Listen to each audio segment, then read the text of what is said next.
नमस्कार friends, finance की बातें यूट्यूब चैनल में आपका स्वागत है। आज का वीडियो सिबिल सीरीज का ही पार्ट है, जिसमें मैं आपको सिबिल स्कोर के बारे में डिटेल में समझाने की कोशिश कर रहा हूं। इस सीरीज में ऑलरेडी मैं सिबिल के ऊपर 3 वीडियोस पब्लिश कर चुका हूं। पहले वीडियो में मैंने आपको सिबिल स्कोर का पूरा कंसेप्ट डिस्कस किया था, जिसमें आपसे सिबिल की इंपॉर्टेंस के बारे में इंपॉर्टेंट इन्फॉर्मेशन शेयर की थी। सिबिल क्या है, सिबिल स्कोर को क्यों चेक किया जाता है। दूसरे वीडियो में मैंने आपको बताया था कि कैसे आप फ्री में सिबिल की ही ऑफिशियल वेबसाइट से अपना सिबिल स्कोर और अपनी रिपोर्ट जनरेट कर सकते हैं, वो भी बिना कोई चार्जेस पे करें, जिसे आप लोगों ने काफी पसंद भी किया है। तीसरे वीडियो में मैंने आपको सिबिल स्कोर कैलकुलेशन के कंसेप्ट को डिस्कस किया था, जिसमें आपके स्कोर को अफेक्ट करने वाले फैक्टर्स को हमने डिटेल में समझा था। तो अगर आपने इस सीरीज के पिछले वीडियोस नहीं देखे हैं तो उन्हें जरूर देख लें, अदरवाइज हो सकता है कि आप कुछ इंपॉर्टेंट पॉइंट्स को मिस कर दें। मैंने आपको पिछले वीडियोस में बताया कि आप चाहे होम लोन, कार लोन या क्रेडिट कार्ड किसी भी तरह के लोन के लिए अप्लाई करेंगे तो सबसे पहले आपका सिबिल स्कोर चेक किया जाएगा कि आपका स्कोर क्या है।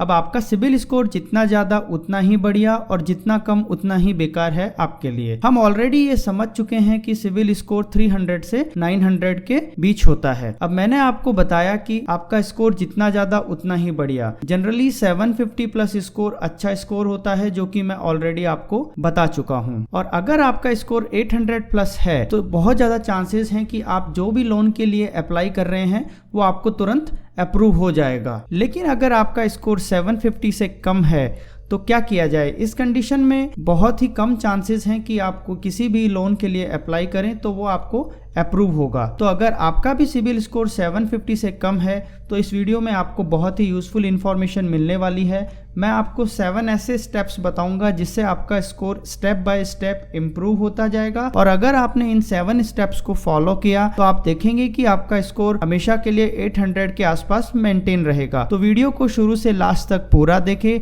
नहीं तो आप बीच में कोई भी इंपॉर्टेंट पॉइंट को मिस कर सकते हैं। साथ ही वीडियो को लाइक और शेयर करें और चैनल को सब्सक्राइब करें ताकि बैंकिंग और फाइनेंस से जुड़े हुए और भी मजेदार वीडियोस आप देख सकें। तो सिबिल स्कोर को इंप्रूव होने के लिए जो भी इंपॉर्टेंट पॉइंट्स हैं उनसे पहले हम ये जानेंगे कि आपका स्कोर डाउन क्यों हो जाता है। तो चलिए सबसे पहले हम देखते हैं डिफॉल्ट इन लोन रिपेमेंट। मान लीजिए आपके जो एग्जिस्टिंग लोन्स हैं उनमें आप नहीं कर पा रहे हैं और आप डिफॉल्ट कर रहे हैं, तो ये भी एक वजह है कि आपका सिबिल स्कोर डाउन हो जाएगा। अब लोन में डिफॉल्ट होने के कई रीजंस हो सकते हैं, जैसे कि genuine financial condition.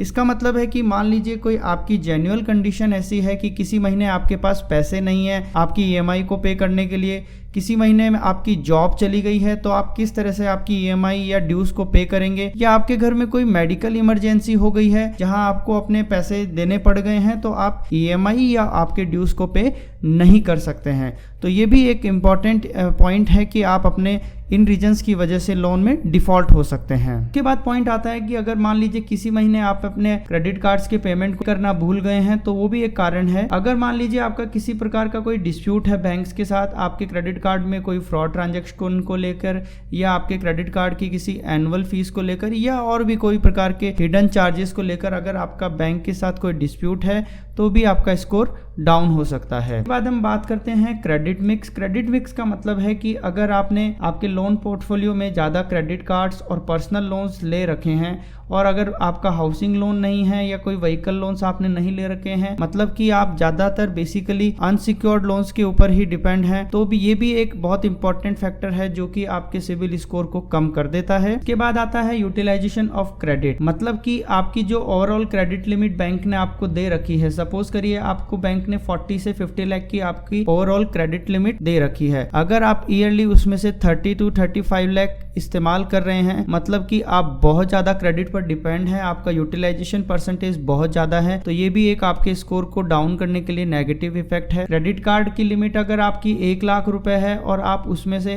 Monthly 80 to 90,000 इस्तेमाल कर रहे हैं, तो ये भी एक नेगेटिव इफेक्ट है जो कि आपके क्रेडिट हंगरी के बिहेवियर को दिखाता है और आपके स्कोर को डाउन करने में इंपॉर्टेंट फैक्टर है। इसके बाद हम बात करते हैं impact of joint loans, add on credit cards और गारंटर। चलिए एक एक करके इन पॉइंट्स को हम समझते हैं। जॉइंट लोन के अंदर अगर आप जो भी बोरोवर्स हैं, अगर एक बोरोवर भी पे नहीं कर रहा है तो वो सभी बोरोवर्स के क्रेडिट स्कोर को डाउन करेगा। बेसिकली अगर आप क्रेडिट कार्ड्स भी ले रहे हैं, मान लीजिए कोई आप एड ऑन कार्ड ले रहे हैं किसी के साथ, अगर हस्बैंड ने कार्ड ले रखा है और वो अपनी वाइफ के लिए एक एड ऑन कार्ड के लिए अप्लाई कर रहे हैं, वो ड्यूज पे नहीं कर रहे हैं, तो दोनों का यहाँ पर क्रेडिट स्कोर डाउन हो जाएगा। उसके बाद हम बात करते हैं गारंटर के केस में। अगर आप मान लीजिए किसी लोन में गारंटर हैं और आपका जो नॉन पेमेंट कर रहा है, तो उस कंडीशन में ये डेफिनेटली बोरोवर के साथ साथ आपका भी स्कोर डाउन हो जाएगा। इसके बाद हम बात करते हैं कि किसी कंपनी के क्रेडिट अकाउंट में, मान लीजिए आप प्रोप्राइटर हैं किसी फर्म में, या आप पार्टनर हैं, आप डायरेक्टर हैं, या आप उस किसी कंपनी में, लिमिटेड कंपनी में एज अ गारंटर है, और उस कंपनी की हेल्थ की वजह से मान लीजिए वो कंपनी टाइम पर अपने ड्यूज पे नहीं कर पा रही है, तो आपका भी स्कोर कंपनी के साथ साथ अफेक्ट होगा और वो डाउन आ जाएगा। इसके बाद हम बात करते हैं इनएक्यूरेट इंफॉर्मेशन जो कि क्रेडिट एजेंसीज को रिपोर्ट करी गई हैं, तो उसकी वजह से आपके स्कोर पर क्या इम्पैक्ट पड़ता है। अगर आपकी क्रेडिट हिस्ट्री के अंदर कोई इनएक्यूरेट अकाउंट्स हैं जो कि आपको रिलेटेड नहीं है, कई बार क्या होता है कि आपका पैन नंबर या आधार कार्ड दूसरे व्यक्ति के अकाउंट से लिंक हो जाता है और उसके जो भी लोन अकाउंट्स हैं वो आपके सिविल रिपोर्ट या क्रेडिट रिपोर्ट में शो होते हैं, उस वजह से भी आपका क्रेडिट स्कोर डाउन आ जाता है। अगर आपके जो सेटल्ड लोन्स किए हैं, आपने मान लीजिए कोई लोन अकाउंट सेटल किया है और वो टाइम पर बैंक ने अपडेट नहीं किया है या क्रेडिट एजेंसी ने उसको अपडेट नहीं किया है, तो उस वजह से भी आपका स्कोर डाउन आ जाता है। तो अब आप समझ गए होंगे कि किस वजह से आपका स्कोर डाउन हो रहा है। अब हम इस वीडियो के मेन पार्ट पर कि आप अपने स्कोर को किस तरह इंप्रूव कर सकते हैं, उसके कुछ इंपॉर्टेंट टिप्स मैं आपके साथ शेयर करने जा रहा हूं। सबसे पहले हम बात करते हैं क्रेडिट यूटिलाइजेशन परसेंटेज की। सबसे बड़ी गलती जो अक्सर लोग करते हैं, होता क्या है कि लोग अपने क्रेडिट कार्ड का पेमेंट टाइमली कर देते हैं और सोचते हैं कि इससे मेरा क्रेडिट स्कोर हमेशा ऊपर रहेगा, मगर उन्हें ये नहीं पता होता कि अगर आप अपने क्रेडिट यूटिलाइजेशन परसेंटेज को चेक नहीं कर रहे हैं, आपका स्कोर डेफिनेटली अफेक्ट होगा। चलिए इसे समझिए कि ये क्रेडिट यूटिलाइजेशन परसेंटेज क्या है। मान लीजिए बैंक ने आपको 1 लाख रुपए का क्रेडिट कार्ड जारी किया है। अब आप हर महीने अपने स्पेंडिंग्स में 80 to 90,000 रुपीज आप उसमें से इस्तेमाल कर रहे हैं, मतलब कि आप अपनी 1 लाख रुपए की लिमिट का 80 to 90% यूटिलाइज कर रहे हैं, यानी आपका क्रेडिट यूटिलाइजेशन परसेंट 80 to 90% है। अब आप यहाँ कहेंगे कि जब बैंक ने हमें 1 लाख रुपए का क्रेडिट कार्ड दिया हुआ है और हम 80 to 90,000 यूज कर रहे हैं, तो इसमें गलत क्या है। अक्सर लोग यहीं पर धोखा खा जाते हैं। देखिए होता क्या है कि अगर आप यहाँ बहुत ज्यादा इस क्रेडिट आपकी लिमिट को यूटिलाइज करेंगे तो आपका स्कोर डेफिनेटली अफेक्ट होगा, क्योंकि ऐसे में होता क्या है कि ये सारी की सारी रिपोर्टिंग क्रेडिट ब्यूरो को हर मंथ हो रही है और इससे ये शो हो रहा है कि आप क्रेडिट पर बहुत ज्यादा डिपेंड हैं, यानी कि आप एक उधारी की जिंदगी जी रहे हैं और इससे आपका सिविल स्कोर लाइफ टाइम के लिए अफेक्ट होगा। क्योंकि सिविल का जो फॉर्मूला है या एल्गोरिदम है वो ये देखेगा कि यार ये आदमी क्रेडिट पर बहुत ज्यादा डिपेंड है और इसे हम फ्यूचर में और ज्यादा लोन्स नहीं दे सकते हैं, तो इस वजह से वो आपका स्कोर डाउन कर देगा। तो अब इस समस्या का सॉल्यूशन क्या है? को हमेशा अपना क्रेडिट यूटिलाइजेशन परसेंटेज 40% से डाउन रखना है अपनी क्रेडिट लिमिट का। समझिए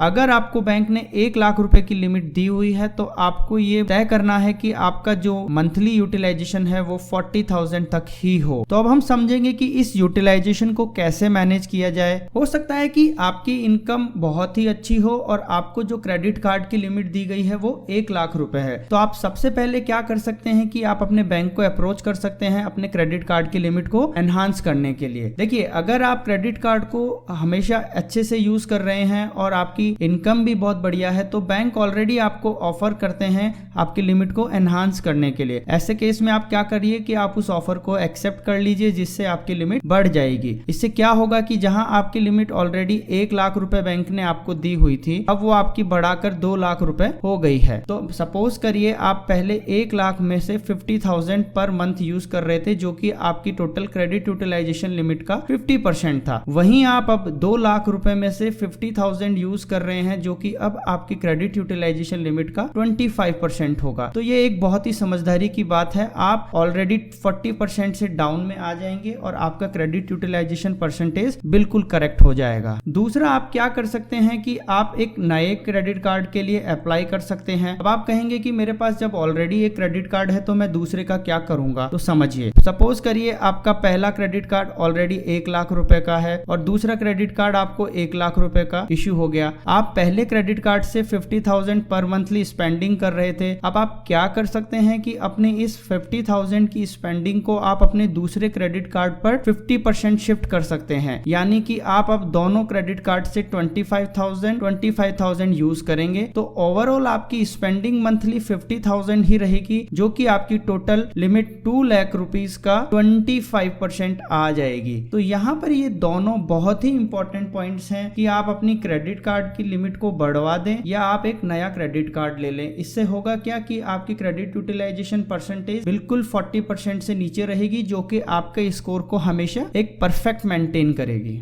अब आपको यहाँ ध्यान ये रखना है कि आप क्रेडिट कार्ड वही ले जिसमें आपको कोई ज्वाइनिंग फीस या एनुअल चार्जेस नहीं हो। इसके बाद मैं बात करूंगा आपके जो अनसिक्योर्ड क्रेडिट्स हैं, यानी कि क्रेडिट कार्ड्स और पर्सनल लोन्स हैं, वो आपका टोटल क्रेडिट लिमिट का 20% से ज्यादा नहीं होना चाहिए। देखिए, अगर आपकी सैलरी मान लीजिए 25,000 रुपीज है तो आप कोशिश करिए कि आपकी सैलरी 25,000 है तो आप कोशिश करिए कि आपकी जो EMI और पर्सनल लोन की EMI और क्रेडिट कार्ड का जो ड्यूज है वो आपका 5,000 से ज्यादा नहीं होना चाहिए। अब हम यहाँ समझते हैं कि आपके क्रेडिट लिमिट को डिसाइड करने के लिए एक थंब रूल मैंने यहाँ पे आपको बताया है। वो थंब रूल अक्सर सभी बैंक्स के द्वारा यूज किया जाता है। वो मान लीजिए आपकी मंथली सैलरी है 50,000 रुपीज, तो हम उस 50,000 का आपका 50% आपकी किसी भी EMI के लिए यूज कर सकते हैं, मतलब कि 25,000 तक हम आपकी EMI और आपका क्रेडिट कार्ड के बिल्स के पेमेंट के लिए ले लेते हैं। लेट से 25,000 को आप 100 से मल्टीप्लाई कर दीजिए। ये एक थंब रूल है। आपकी टोटल जो ओवरऑल लिमिट निकल कर आएगी वो यहाँ आपकी 25 लाख आएगी। तो आप भी अपनी क्रेडिट लिमिट को इस तरह से चेक कर सकते हैं कि जो भी आपकी मंथली इनकम है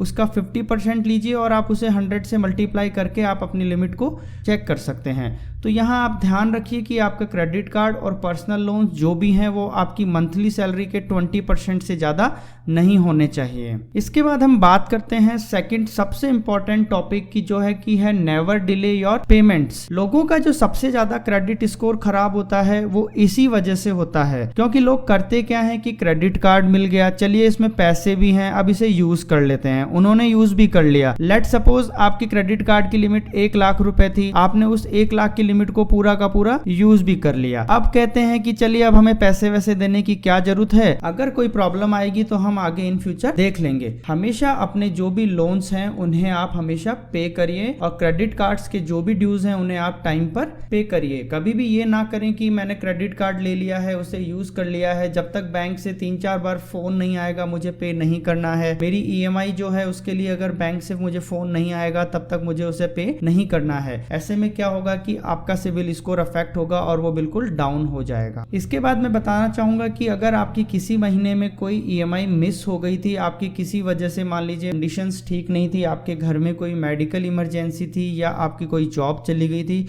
तो सबसे पहले आप क्या करिए, जब आपकी सिचुएशन ठीक हो जाए तो आप उन ड्यूज को तुरंत पे करें। कई बार क्या होता है कि हम पेमेंट्स करना भूल जाते हैं, तो उस कंडीशन में आप क्या करिए कि ऑटोमेटिक पेमेंट मोड्स को यूज करिए, जैसे कि ECS जो कि एक बहुत ही अच्छा चैनल है, या आप नेट बैंकिंग के थ्रू भी शेड्यूल पेमेंट को एक्टिव कर सकते हैं। और आप मान लीजिए आप ऑनलाइन के थ्रू कंफर्टेबल नहीं है तो आप PDC को भी यूज कर सकते हैं, यानी कि पोस्ट डेटेड चेक्स आप अपने बैंक को सबमिट कर सकते हैं। इसके बाद जो सबसे इंपॉर्टेंट चीज है कि अगर आपका कोई बैंक के साथ डिस्प्यूट है, वो डिस्प्यूट किसी भी तरह का हो सकता है। मान लीजिए आपके क्रेडिट कार्ड में कोई फ्रॉडुलेंट ट्रांजैक्शंस हुए थे, आपके क्रेडिट कार्ड की कोई फीस थी, या आपके कोई एनुअल हिडन चार्जेस हैं जिनको लेकर अगर आपका कोई भी के साथ या किसी फाइनेंशियल कंपनी के साथ डिस्प्यूट है तो उसे तुरंत सेटल करे और एज सून एज पे करे। क्योंकि इस कंडीशन में होता क्या है कि आप पे नहीं करते हैं और आपका स्कोर डाउन चला जाता है। लेट सपोज अगर आपका मान लीजिए 50,000 का कोई भी चार्जेस का ड्यू है तो आप उसे 25,000 तक भी अगर सेटल कर देते हैं तो तुरंत उसे पे करें और सेटल डाउन करें। इससे आपका स्कोर अफेक्ट नहीं होगा और वो हमेशा ऊपर बना रहेगा। इसके बाद हम बात करते हैं मैनेज योर क्रेडिट कार्ड। आपके जो भी क्रेडिट कार्ड्स हैं उन्हें आप मंथली ड्यूज को फुल पे करिए। अगर आप मान लीजिए किसी महीने में मंथली ड्यूज को फुल पे नहीं कर सकते हैं तो आप कम से कम उनका जो आपका मिनिमम ड्यू है है उसे आप पे कर दीजिए। मिनिमम ड्यू को पे करने से क्या होगा कि आपका जो इंटरेस्ट है वो एक्यूमुलेट होता जाएगा, लेकिन आपका कम से कम डिफॉल्ट नहीं होगा। इस कंडीशन में केवल आपको बैंक को इंटरेस्ट ही पे करना पड़ेगा। वहीं अगर आप मिनिमम ड्यू भी पे नहीं करते हैं तो आप एक डिफॉल्ट की काउंट में आ जाएंगे और आपका स्कोर बहुत ज्यादा कम हो जाएगा। ये मैं ऑलरेडी आपको बता चुका हूं। अगर आपको कोई फाइनेंशियल इश्यूज होते हैं तो आप एटलीस्ट मिनिमम ड्यूज पे करें, जिससे कि आपका स्कोर डाउन नहीं होगा और आप डिफॉल्ट की लिस्ट में नहीं आएंगे। उसके बाद आता है कि आप अपने क्रेडिट कार्ड की हिस्ट्री को कभी भी डिग्रेड मत कीजिए। इस पॉइंट को थोड़ा आप ध्यान से समझिएगा। मान लीजिए आपने कोई क्रेडिट कार्ड या लोन लिया था आज से 5 साल पहले और आप उसका EMI और या उसका जो भी ड्यूज है वो आप टाइम पर पे कर रहे हैं, जिससे कि आपका क्रेडिट हिस्ट्री बिल्कुल सही से मेंटेन है। लेकिन अब आपको कोई दूसरा बैंक आपको कह रहा है कि हम आपको नए ऑफर के साथ, नई लिमिट के साथ नया क्रेडिट कार्ड दे देते हैं, और ऐसे में आप क्या करते हैं कि अपने पुराने कार्ड को बंद करवाने की सोच लेते हैं और नया कार्ड ले लेते हैं। तो आप इस पुराने कार्ड को, अपने 5 साल पुराने कार्ड को आप बंद मत करवाइए। आप नया कार्ड भी ले लीजिए, लेकिन आप साथ में इस पुराने कार्ड को रखिए, क्योंकि ये पुराना कार्ड आपकी क्रेडिट हिस्ट्री को शो करेगा। तो आपकी क्रेडिट हिस्ट्री जितनी पुरानी होगी और बढ़िया होगी, ये आपके सिविल स्कोर को उतना ही इम्पैक्ट करेगी। तो इसलिए हमेशा आप अपने क्रेडिट कार्ड्स को मैनेज करिए। लोग अक्सर यही गलती कर देते हैं कि वो पुराने क्रेडिट कार्ड्स को बंद करवाकर नए क्रेडिट कार्ड्स ले लेते हैं, जो कि एक सही कंसेप्ट नहीं है। 4th टिप में मैं आपको बताना चाहूंगा कि आप कभी भी रैंडम लोन्स या क्रेडिट कार्ड्स के लिए अप्लाई नहीं करें। देखिए, कई बार क्या होता है कि बहुत सारे लोग क्या करते हैं कि लोन की जरूरत नहीं है, आप बैंक गए या आप कोई भी मॉल में गए, वहां पर कोई ऑफर चल रहा है या किसी बैंक के द्वारा आपको कोई एक नई स्कीम लॉन्च करी है और आपको कहते हैं सर आप हमारा क्रेडिट कार्ड ले लीजिए, और आप अप्लाई कर देते हैं। लेकिन मैं आपको बताना चाहूंगा कि जितनी जगह से आप बार बार अप्लाई करते हैं उतनी ही बार आपका सिविल स्कोर जनरेट किया जाता है, और ये सारी इंफॉर्मेशन क्रेडिट एजेंसी को रिपोर्ट होती है, जो कहीं ना कहीं आपके क्रेडिट स्कोर को अफेक्ट करती है। तो आप क्या करिए कि ज्यादा लोन्स मत लीजिए या क्रेडिट कार्ड्स मत लीजिए, और बहुत कम समय में भी आप किसी क्रेडिट कार्ड या लोन के लिए अप्लाई मत करिए। मान लीजिए आप 3 से 4 महीने के अंदर ही आप कम से कम 10 या 12 लोन्स के लिए अप्लाई कर देते हैं, तो ये एक आपके क्रेडिट हंग्री बिहेवियर को दिखाता है, जो कि गलत है और आपके स्कोर को डाउन कर सकता है। अगर आप 12 से 24 महीने के अंदर आप 5 या 6 लोन्स के लिए अप्लाई करते हैं, जो कि आपको जेन्युइनली जरूरत है, तो इससे कोई प्रॉब्लम नहीं है, उल्टा ये आपके लोन स्कोर को बढ़ाता है। इसके बाद मैं आपको बताना चाहूंगा टेक इजी लोन्स या अल्टरनेटिव लोन्स। अब आप कहेंगे कि अभी तो मैं आपको लोन लेने के लिए मना कर रहा था और मैंने यहाँ लिखा है इजी लोन्स लीजिए। तो आप समझिए, देखिए ये बहुत ही अच्छी चीज है। आपको हमेशा कहीं ना कहीं 0% इंटरेस्ट EMI लोन्स की अपॉर्चुनिटी मिल जाएगी। मतलब कि आपको क्या करना है, आप मोबाइल्स परचेज करते हैं, टीवी परचेज करते हैं या कोई भी वॉशिंग मशीन भी परचेज कर रहे हैं, अगर आप उसे 0% EMI लोन पर लेते हैं तो ये आपके क्रेडिट स्कोर को इम्प्रूव करती है। समझिए, मान लीजिए आपने कोई वॉशिंग मशीन आपने परचेज करी, वो वॉशिंग मशीन आपको पड़ रही थी 30,000 रुपीज की। अब आप अगर एक साथ 30,000 रुपीज पे करते तो आपको कोई बेनिफिट नहीं था। वहीं अगर आप इसे 0% इंटरेस्ट EMI की स्कीम में लेते हैं तो आपको ये 30,000 रुपीज EMI के रूप में विदाउट इंटरेस्ट पे करना है। तो ये आपके क्रेडिट स्कोर को इम्प्रूव करेगा। लेकिन आपको यहाँ ध्यान क्या रखना है कि आपको इस 30,000 की ज्यादा EMIs नहीं बनवानी है। लेट्स से 3 EMIs आप बनवा लीजिए। 10,000 रुपीज की आप 3 EMIs बनवाएंगे तो आपको 30,000 रुपीज 3 महीने में पे कर देंगे और आपका यहाँ लोन भी चुक जाएगा और आपकी क्रेडिट हिस्ट्री भी मेंटेन हो जाएगी, जो कि आपके स्कोर को इम्प्रूव करेगी। दूसरा आप क्या कर सकते हैं कि ऑल्टरनेटिव लोन्स ले सकते हैं। ऑल्टरनेटिव लोन्स क्या है, अगर आप लोन अगेंस्ट FD लेते हैं, आपकी कोई फिक्स डिपॉजिट बैंक में बनी हुई है, उसके अगेंस्ट में आप लोन लेते हैं, या आपकी कोई LIC पॉलिसी है, उस LIC पॉलिसी को आप असाइनमेंट करके बैंक के थ्रू आप लोन लेते हैं या LIC के थ्रू लोन लेते हैं, या आप कोई गोल्ड के थ्रू लोन लेते हैं, तो ये भी आपकी क्रेडिट हिस्ट्री को बढ़ाएगा और आपके स्कोर को इंप्रूव करने में मदद करेगा। तीसरा इंपॉर्टेंट पॉइंट है credit cards against the FD।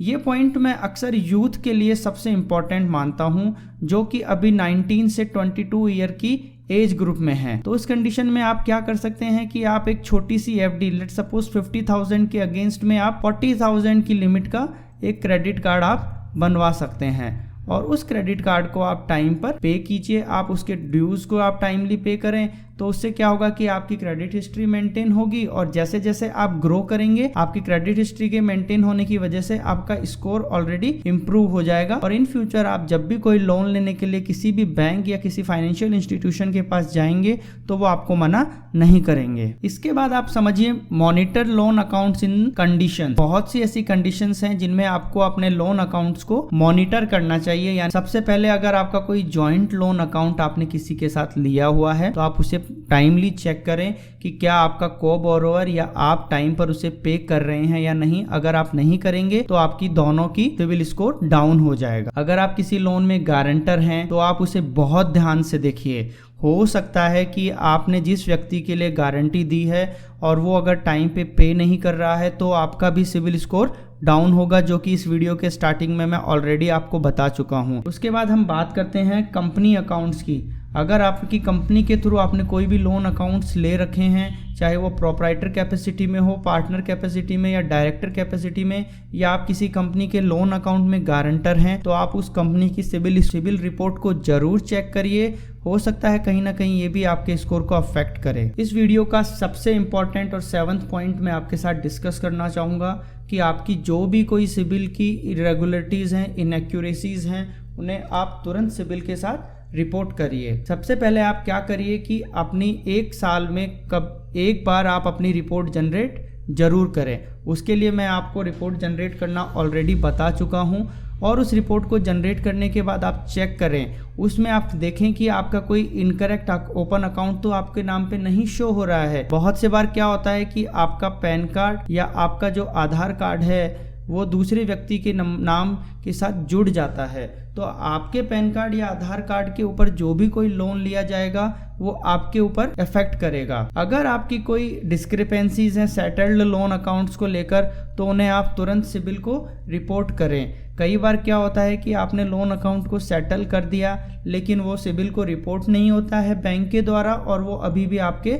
Overdue के रूप में शो होता रहता है। अगर आपकी रिपोर्ट में कोई भी इनएक्यूरेसीज हैं तो उसे आप सिविल की कंज्यूमर डिस्प्यूट रिजोल्यूशन फॉर्म को तुरंत से रिपोर्ट कर सकते हैं। ये एक ऑनलाइन मेथड है जिसके बारे में मैं डिटेल में आपको डिस्क्रिप्शन में भी आपको लिंक डाल दूंगा, और अलग से एक वीडियो भी मैं आपको बना दूंगा जिससे मैं पूरा समझा दूंगा कि किस तरह आप सिविल की कंज्यूमर डिस्प्यूट रिजोल्यूशन फॉरम में कांटेक्ट कर सकते हैं और आपके कोई भी डिस्प्यूट्स हैं उन्हें आप किस तरह से रिजॉल्व कर सकते हैं। अब आपको यहाँ पर ध्यान ये रखना होगा कि आप जब भी कोई सिविल को कोई भी रिपोर्ट आपकी इनएक्यूरेसी रिपोर्ट करेंगे तो सिविल उसे आपके लेंडर बैंक को भेजता है, और आपका लेंडर बैंक जब तक उस डिस्प्यूट को रेक्टिफाई नहीं करेगा, जब तक कंफर्म नहीं करेगा, सिविल आपकी उस डिस्प्यूट को रेक्टिफाई नहीं करती है। कई बार बहुत से कस्टमर्स कहते हैं कि सर मेरा लोन अकाउंट मैंने बंद कर दिया है लेकिन सिविल को रिपोर्ट हो रहा है अभी भी और वो मुझे ओवरड्यू शो हो रहा है। तो इस कंडीशन में आप क्या करिए कि आप अपने कंसर्न बैंक को भी एक बार कांटेक्ट कीजिए और उनसे बोलिए कि आप मेरा जो सेटल्ड लोन अकाउंट है उसे सिविल को रिपोर्ट करें ताकि वो लोन अकाउंट बंद हो जाए। इसके बाद आप क्या करिए कि 6 से 8 महीने तक आप कम से कम वेट करिए, उसी के बाद आपका सिविल स्कोर इंप्रूव होगा, क्योंकि सिविल स्कोर कभी भी 2 या 3 महीने में इंप्रूव नहीं होता है। ये एक लंबा प्रोसीजर है जो कि एक एल्गोरिदम के ऊपर काम करता है, तो इसको ठीक होने में आपको कम से कम 6 से 8 महीने लगेंगे। तो आप इन सब पॉइंट्स को ध्यान में रखने के बाद 6 से 8 महीने तक वेट करें। तो इस वीडियो में मैंने आपको सिविल स्कोर के खराब होने के कारण बताए जो कि आपको डिटेल में मैंने समझा दिए हैं। इसके बाद मैंने आपको आपकी सिविल स्कोर को इम्प्रूव करने के लिए 7 बहुत ही इजी से स्टेप्स बताए हैं, जिन्हें अगर आप फॉलो करते हैं तो डेफिनेटली आपका स्कोर 800 प्लस के आसपास आ जाएगा और हमेशा के लिए मेंटेन रहेगा। तो उम्मीद करता हूं कि आज का ये वीडियो आपको काफ़ी पसंद आया होगा। वीडियो को अपने फ्रेंड्स और रिलेटिव्स के साथ शेयर करें ताकि वो भी इस यूज़फुल इन्फॉर्मेशन का फ़ायदा ले सकें और चैनल को सब्सक्राइब करें। तो मिलेंगे एक नए टॉपिक के साथ अगले वीडियो में, तब तक के लिए थैंक्स फॉर योर टाइम। जय हिंद, जय भारत।